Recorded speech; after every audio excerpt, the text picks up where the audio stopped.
ఆ ప్రజలు రాజుగా చేయాలని యేసుక్రీస్తు దగ్గరికి రాబోతుంటే ఏం చేశాడటండి ఆయన? యోహాను సువార్త 6వ అధ్యాయము 15 వచనం చూడండి. వారు వచ్చి తన్ను బలవంతముగా పట్టుకొనబోచున్నారని యేసు ఎరిగి మరలా కొండకు ఒంటరిగా వెళ్ళిపోయాడు. రాజును చేస్తానంటే వెళ్ళిపోతున్నాడు అయిటండి ఈయన. అయ్యా, నువ్వు ఎక్కడున్నావు? యూదులకు రాజునంటున్నావు, నీ గురించిన ప్రవచనాలున్నాయి.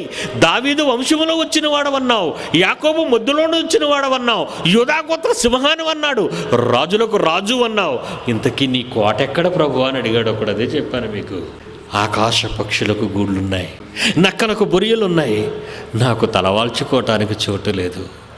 నా ప్రజలు, నా పిల్లలు దేవుని జ్ఞానము లేక, తండ్రి జ్ఞానము లేక నాశనానికి వెళ్ళిపోతున్న ఈ క్షణంలో నేను ఎలా నిద్రపోతాను?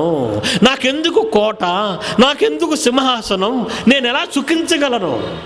తేనీటి విందులతో అంతఃపురాలలో ఆనందంగా ఉండవలసిన రారాజుగా సర్వలోకాన్ని సృష్టించిన యేసుక్రీస్తు మనుషులు రాజుగా చేయాలనుకుంటే రాజుగా ఉండకుండా వెళ్ళిపోతున్నాడు ఏంటండి?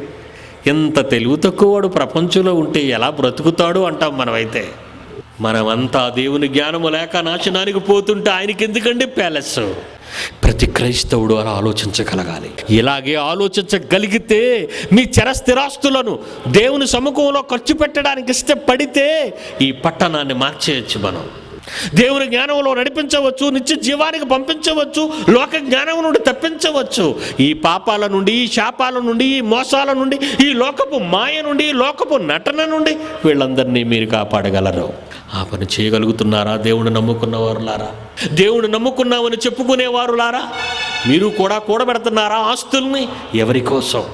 ఎందుకు? మనకంటే కోట్ల కోట్లు కోట్లు కోట్లు కోట్లు సంపాదించుకున్న వాళ్ళే కన్ను మూసి కాలగర్భంలో కలిసిపోయారు. వాళ్ళ చరిత్ర మీకు ఒక పాఠం కావాలి, మీ చరిత్ర వాళ్ళకి పాఠం కావాలి.